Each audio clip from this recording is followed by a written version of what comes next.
Oi, gente! Voltei para mais um vídeo e eu venho trazendo informações sobre a vida hostil no Brasil. É, eu tava assistindo uns vídeos de um pessoal aí no YouTube e eu descobri que eu sou uma pobre Premium Plus.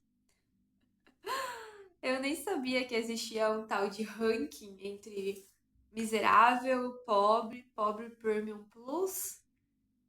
Existe várias classificações hoje entre pobre, rico e milionário, né? Vamos dizer assim. Aí, dentro das classificações ali, vamos dizer que eu me encaixe dentro de uma pobre premium plus.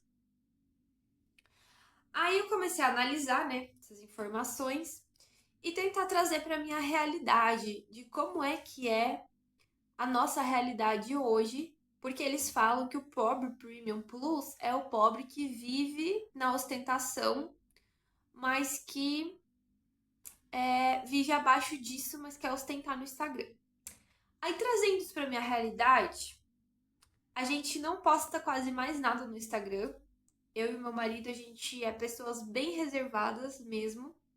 E eu confesso que antigamente eu era lá no início do Instagram, no início dos stories, eu estudava marketing, então eu era uma super marqueteira, eu postava tudo, eu postava minha rotina fitness, lifestyle.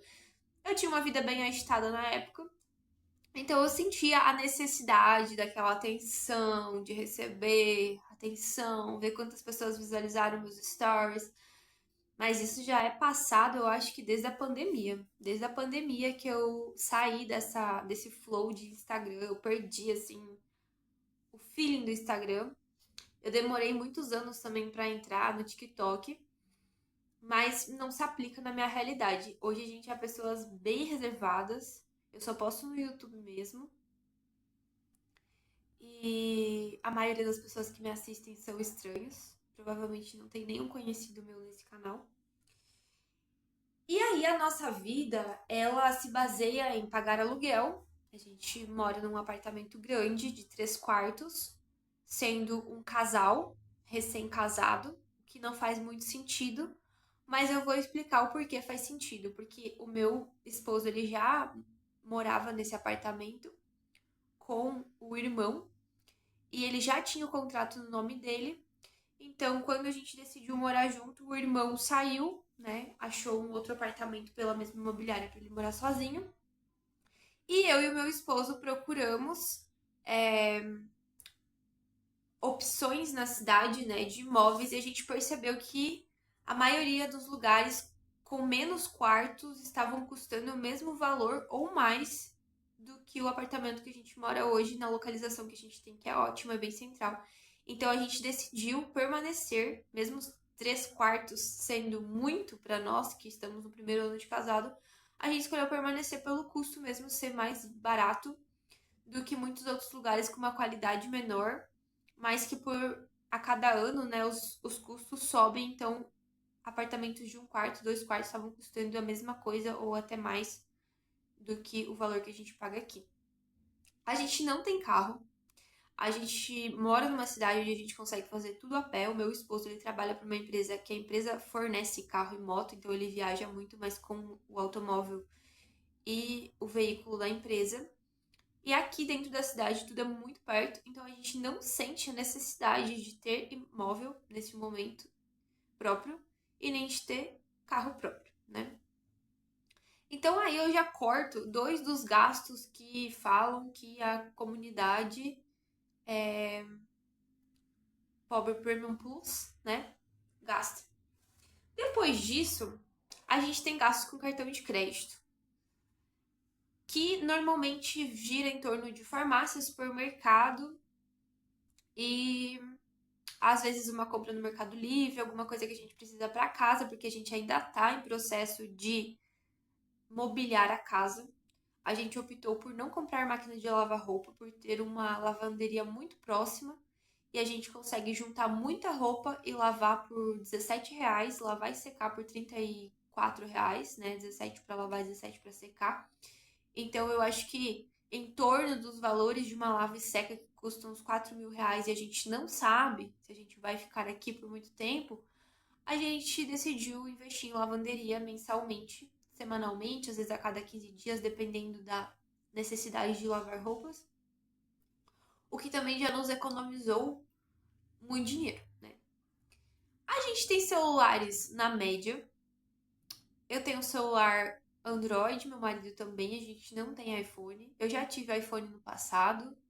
Hoje eu necessitaria ter uma câmera melhor para gravar, mas eu ainda não senti que é o momento de investir um valor tão alto num celular, porque a gente tem outras prioridades. E o que são essas prioridades? São contas pendentes que vira e mexe, elas vão acumulando e a gente não consegue dar conta. Por que a gente não consegue dar conta? Por exemplo, esse mês. Esse mês a gente teve um gasto a mais de R$ 200 no aluguel porque foi descontado o IPTU. Esses R$ 200 poderia ser um eletrodoméstico novo para dentro de casa ou algum móvel baratinho, alguma coisa assim, uma roupa para o inverno. Só que o pobre em Premium Plus, né, ele sempre está tendo gastos extras. Isso que eles não colocam lá. E muitas vezes esses gastos extras, ele vem do nosso subconsciente de autossabotagem.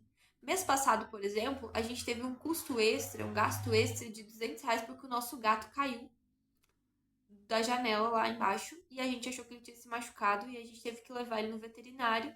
E aí só pra médica analisar ali, ver se estava tudo bem e tal, deixar ele algumas horas em observação, lá se foi R$ 200. Mesmo sem medicação, sem nada, sem custo, porque ele não se machucou, lá se foi R$ 200 de avaliação médica. Então, assim, eu percebo que eu venho nessa luta há muitos anos, né?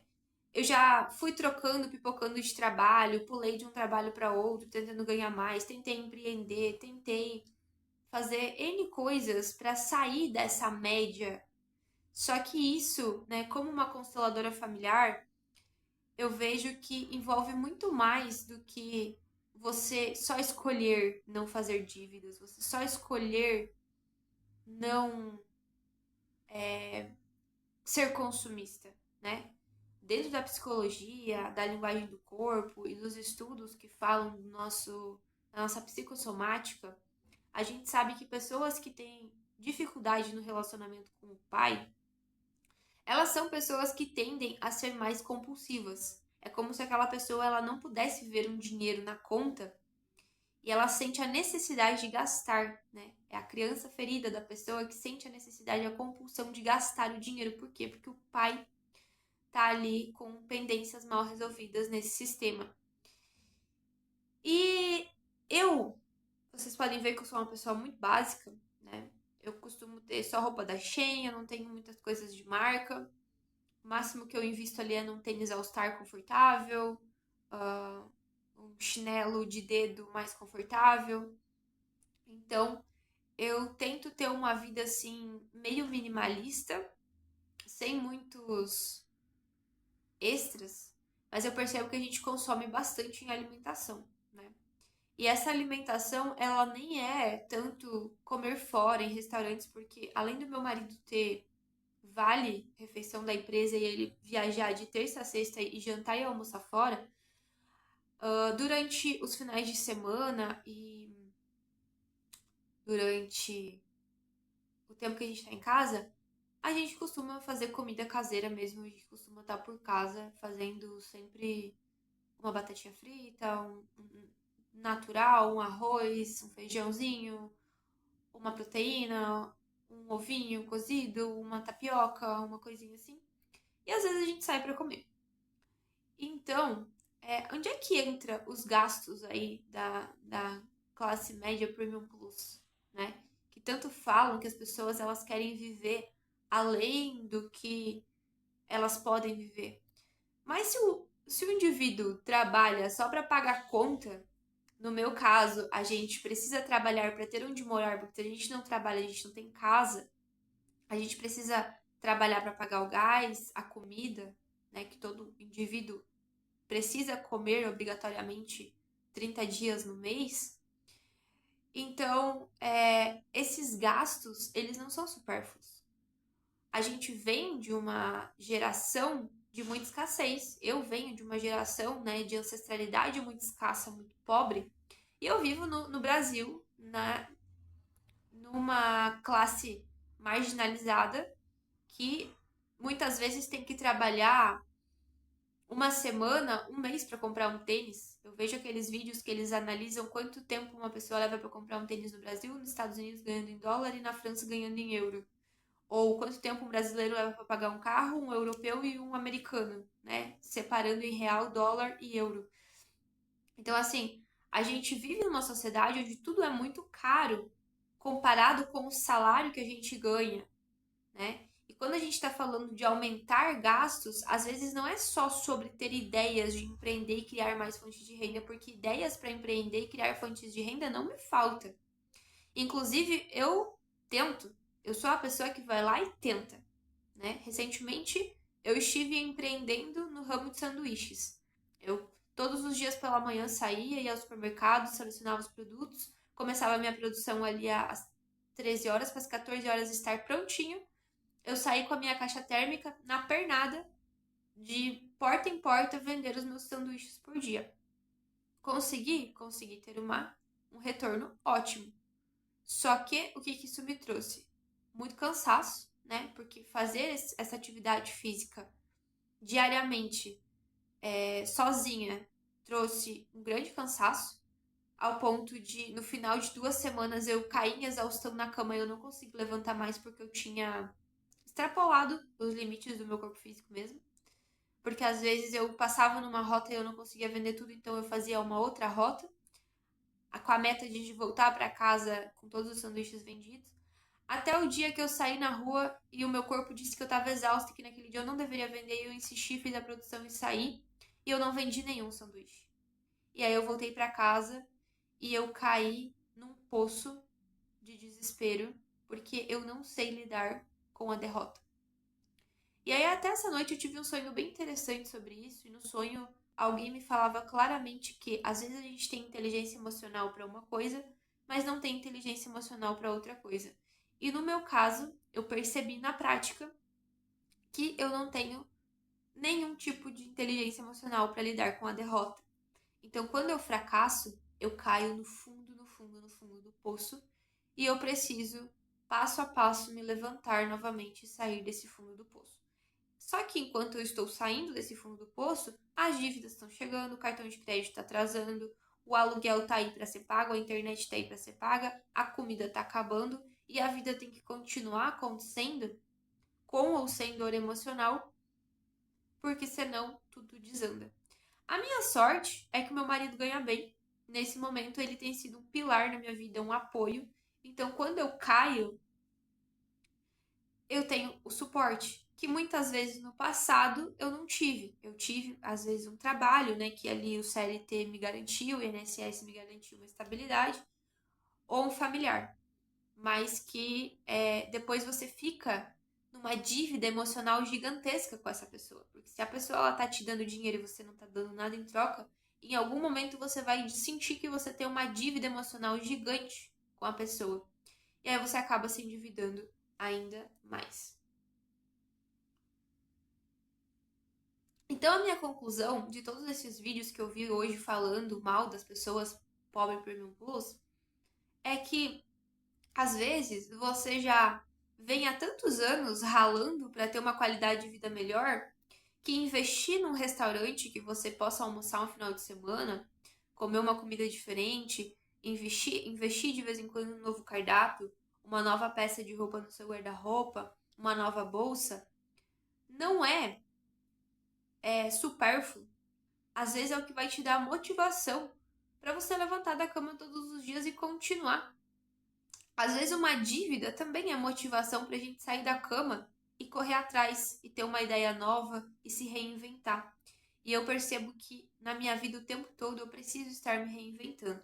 E aí, voltando nos vídeos anteriores que eu falei sobre a técnica 369, eu continuo, né, insistindo na técnica, mas eu percebo que as coisas elas não acontecem para mim tão facilmente quanto as pessoas aí no YouTube que estão falando que ganharam 10 mil, 50 mil, 100 mil reais da noite pro dia. Por quê? Porque o universo não permite que pessoas endividadas prosperem. Ou seja, eu ainda tenho dívidas passadas que se traduzem em dívidas emocionais passadas que eu preciso quitar, que eu preciso limpar meu nome, que está no SPC e Serasa. São dívidas pequenas, não são dívidas assim absurdas, como eu vejo pessoas na internet falando que tinham dívidas de milhões e conseguiram pagar as dívidas. São dívidas pequenas, mas às vezes é uma dívida de R$ 200 que no mês que eu determino que eu quero pagar aquela dívida, acontece um imprevisto de R$ 200 como o IPTU ou como a veterinária. Então você vai entrando numa bola de neve que às vezes todo o esforço do mundo não é suficiente para te fazer sair. E aí quando a gente está nesses momentos, é os momentos que a vida nos obriga a olhar para dentro e entender por que a tua vida está nessa bola de neve. São coisas pendentes com os teus ancestrais que você precisa devolver para eles? São colheitas de uma semeadura passada que você semeou mal e que agora você está colhendo? Muitas vezes você quer fugir da semeadura, mas você quer fugir da colheita, mas a colheita é obrigatória. Então eu vou para esse espaço de análise o tempo todo da minha realidade, principalmente dentro de um casamento, porque eu fiquei 10 anos solteira, né? E é interessante porque eu fui casada da última vez nessa mesma cidade que eu moro. E eu passei 10 anos fora daqui, viajando, me mudando, buscando coisas novas. E os meus problemas, eles não se resolveram. Porque eu entendi que eu passei 10 anos fugindo de resolver coisas que só cabia a mim resolver. E a vida me trouxe novamente para essa cidade. Novamente eu casei aqui. Acreditem vocês ou não, eu estou vivendo um relacionamento muito semelhante com o relacionamento de 10 anos atrás, me traz muitas perspectivas, assim, de coisas, nuances de coisas que aconteceram naquele outro relacionamento. Só que hoje eu tenho um pouco mais de maturidade para lidar e muitas vezes para olhar para o meu umbigo e enxergar onde é que eu estou pecando, onde é que eu estou errando e falhando dentro deste relacionamento. E também essa maturidade, ela me dá a oportunidade de entregar ao outro a responsabilidade quando a responsabilidade é dele. Seja nas questões dentro de casa, seja nas questões emocionais, na comunicação, nas falhas, porque existe muitas falhas dentro de um relacionamento. São dois universos ali que colidem e aprendem a conviver junto. E a gente tem que saber o nosso limite, né? Quando os nossos limites são ultrapassados, até onde são os nossos limites, e só o autoconhecimento permite a gente entender. Então hoje eu sigo tentando, né? Limpar meu nome, eu sigo tentando encontrar fontes novas de renda que me permitam ter saúde mental para trabalhar, para ter um pouco de qualidade de vida, né? Você acordar, ter a paz de tomar um cafezinho, ter a paz de dormir bem, ter uma qualidade de sono, né? Você ter um trabalho que te permita ter uma casa onde você possa ter uma qualidade de sono, onde você possa consumir o seu café de todo santo dia, de comer o seu arroz com feijão, de vez em quando se permitir comer um hambúrguer, uma coisa diferente. Mas olhando também para as feridas emocionais que impedem a prosperidade de chegar. Porque esse trabalho ele é único e individual. Eu posso olhar para as minhas feridas, meu marido pode olhar para as feridas dele, e cada um de vocês podem olhar para as próprias feridas e entender onde é que estão os esgotos energéticos que roubam muitas vezes a nossa prosperidade e que não estão nos permitindo prosperar na vida, né? Porque a gente olha de fora e a gente pensa assim, nossa, para o outro parece tão mais fácil. Mas às vezes não é que para o outro é mais fácil. É só que o outro, ele não desistiu, né? Ele cai. Opa, desculpa. O outro, ele cai e ele levanta, ele cai e ele levanta, ele cai e ele levanta. E por vezes na vida, eu me vejo sem forças, de verdade, para levantar. Mas aí é nessas horas que a espiritualidade se manifesta e ela vem me trazendo, me fortalecendo, né? Me ajudando a me agarrar.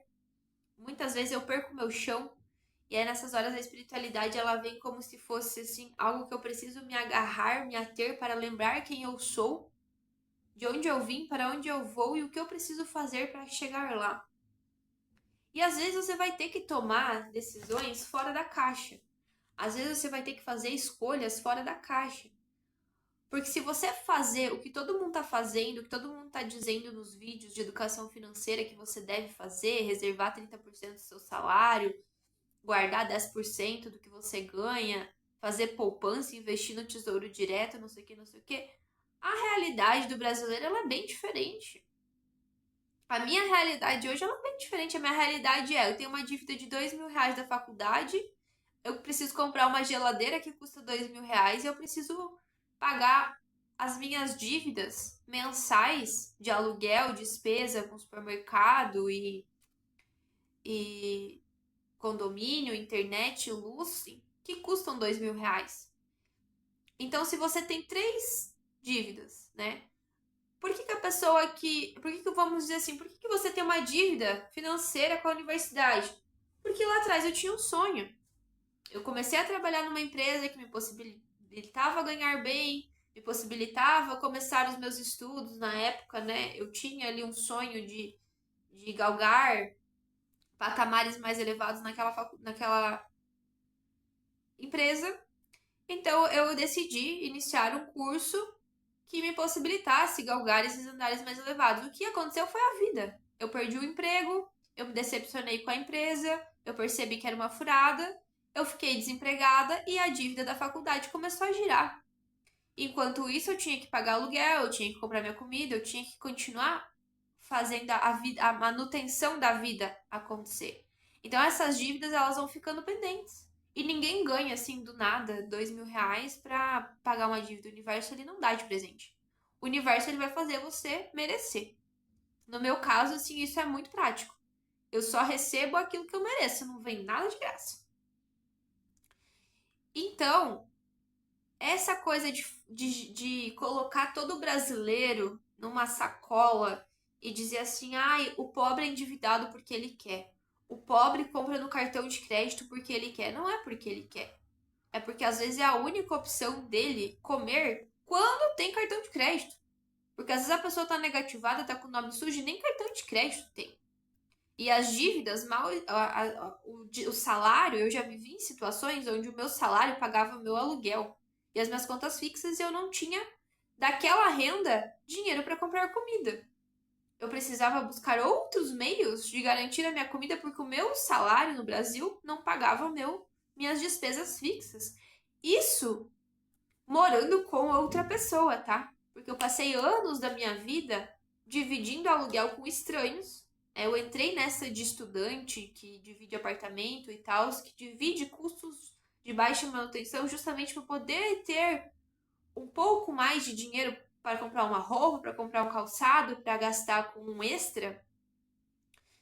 Que o rico ele vai dizer que é gastos extras desnecessários, mas que às vezes é o único conforto que você tem, é a única. Como é que eu vou dizer essa palavra? Dentro de uma rotina tão escravizante, tão maçante, é a tua única fuga para continuar aguentando. Para mim, muitos anos foi a Netflix, porque eu não tinha dinheiro para viajar, eu não tinha dinheiro para sair para comer, eu não tinha dinheiro para ir a lugar nenhum. Eu morei anos em Florianópolis, trabalhei CLT na maioria desses anos lá. E mesmo que esteja rodeado de praia por todos os lados, muitas vezes eu morava em lugares onde eu não tinha a passagem do ônibus para ir numa praia. Ou eu tinha que caminhar quilômetros até a praia a pé, ou eu tinha que ficar em casa, porque se eu gastasse uma passagem do meu vale transporte, era um dia do mês que eu ficava sem transporte para trabalhar. Então, isso não era liberdade. A ilusão de morar perto da praia. Na verdade, os meus custos, as minhas manutenções lá continuavam sendo iguais. Às vezes, a rotina de trabalho era extremamente maçante. Pegava horários de picos com congestionamentos horríveis para voltar para casa. Perdia 2 horas no trânsito. E quando você está exausto depois de 8 horas de trabalho e 2 horas de transporte, você chega em casa e tudo que você quer é tomar um banho e dormir. Você não tem energia para ter hobbies. Você não tem energia para ir na praia caminhar. Você só quer uma Netflix para te dar um mínimo de conforto para você passar ali umas 2, 3 horinhas de fazendo nada para dormir e no outro dia começar a rotina tudo de novo. Então, aquilo que é visto muitas vezes como supérfluo, às vezes salva vidas. A Netflix, ela me abriu muito a cabeça para o que acontece no mundo, justamente por eles investirem em diversos países, trazerem a cultura de vários países, até línguas, né? Eu escuto ali muito a fala turca, eu gosto muito da Noruega, né? Do norueguês. Tem muitas palavras hoje do alemão que eu conheço no meu vocabulário. Escuto a Netflix. Escuto ali no idioma original e vou vendo legendado. Então, assim, se o pobre não tem probabilidade de viagem, ele não pode sair fora da rotina dele porque muitas vezes trabalha de segunda a sábado ou de domingo a domingo. Então, ele não tem dia disponível na semana para viajar. Como é que o pobre vai conhecer o mundo? Através da televisão, através das mídias, através das redes sociais. Então, graças a Deus, hoje o pobre tem um celular, tem o Wi-Fi, mas ele precisa trabalhar para manter isso, né? O nosso celular muitas vezes ele estraga, ele acaba a bateria e já aconteceu muitas vezes comigo de ficar sem celular e não ter dinheiro nem cartão de crédito para comprar outro celular. E eu ter que depender de terceiros me vender um celular usado ou muitas vezes apoio de algum familiar que conseguia comprar um cartão de crédito e eu ir pagando essa pessoa parcelado justamente porque eu estava endividada de questões passadas que eu também fiquei desempregada e a vida continua acontecendo, a manutenção continua acontecendo dia após dia, mês após mês e eu não consegui dar conta. E dentro de tudo isso houve términos, houve perdas, houve lutos, houve muitas mudanças e às vezes o ser humano ele não tá preparado para lidar com tantas mudanças e o ser humano realmente não dá conta. Então, quando a gente olha para a humanidade por um novo ponto de vista, se a gente olhar para a humanidade pelo ponto de vista de que todo mundo está fazendo o melhor que pode, dentro das condições que tem, a pessoa muda a visão dela sobre o planeta. Porque o alcoólatra, eu tenho certeza que ele não gostaria de estar tendo as dores que ele tem e estar amortecendo no álcool, né? A pessoa que tem 2 empregos, que tá lá ralando, eu tenho certeza que ela não gostaria de ser um workaholic, ela gostaria de ter uma família para ter um lazer, para passar um tempo, ou gostaria de estar viajando, fazendo outras coisas, mas às vezes ela não tem outra opção. Ela tem que ter 2 empregos. Ou porque ela tá fugindo de alguma coisa, ou é porque ela tem que bancar alguma coisa, alguma decisão que ela escolheu ter. Então, eu venho de um passado de muito julgamento com as pessoas. E hoje a vida ela tá me colocando num lugar de olhar para o outro ser humano como ser humano. Entender que ali por trás do ser humano tem uma história, tem um processo que está acontecendo, tem ciclos que estão repetindo, tem aprendizados que as pessoas estão tentando aprender e às vezes não estão conseguindo porque elas não têm tempo para olhar para si. Porque tudo lá fora está exigindo dela correria. Eu falo isso de um espaço onde eu estou aprendendo a ser mais paciente comigo e com os outros. Eu também quero que você aprenda a ser mais paciente com você e com os outros. Porque às vezes a técnica não funciona para você, assim como não funcionou para mim. Funcionou muito pouco, mas funciona para muita gente. Mas é que eu tenho que olhar para minha realidade, o porquê que a técnica não funciona para mim. E por que para eles funciona? Provavelmente a pessoa que manifestou 100 mil reais do dia para noite, ela tem o nome limpo. Ela tem uma permissão do sistema maior para ela ganhar dinheiro. Às vezes ela tem uma formação, às vezes ela tem habilidades, às vezes ela vive numa comunidade onde o dinheiro circula de uma outra forma que não é o pobre premium. No mínimo é classe média alta, né? Porque hoje é considerado classe média alta quem ganha de 50 a 100 mil reais. E a pessoa que ela consegue manifestar 100 mil reais da noite pro dia, ela já está acostumada a ganhar, manifestar esse valor mensalmente, ou semanalmente, ou diariamente. Então você não vai pular de um pobre premium que ganha 2 mil reais para um classe média alta que ganha 100 mil reais da noite pro dia. É por isso que as pessoas que ganham na loteria acabam perdendo tudo muito rápido, porque ela não tem preparação psíquica para lidar com tanto dinheiro. Você entende? Eu tô falando aqui, esse canal é para pessoas como eu. É para pessoas que vivem a vida simples que estão na batalha e na luta, que estão ali tentando ganhar o pão de cada dia, literalmente às vezes, porque literalmente às vezes a gente nem tem o pão de cada dia, e que está tentando. Assim como eu, você ainda não desistiu. Assim como eu, você continua tentando. E como diz os meus mentores, o importante é tentar. Então, eu me despeço de você aqui e a gente se vê em breve no próximo vídeo. Beijos!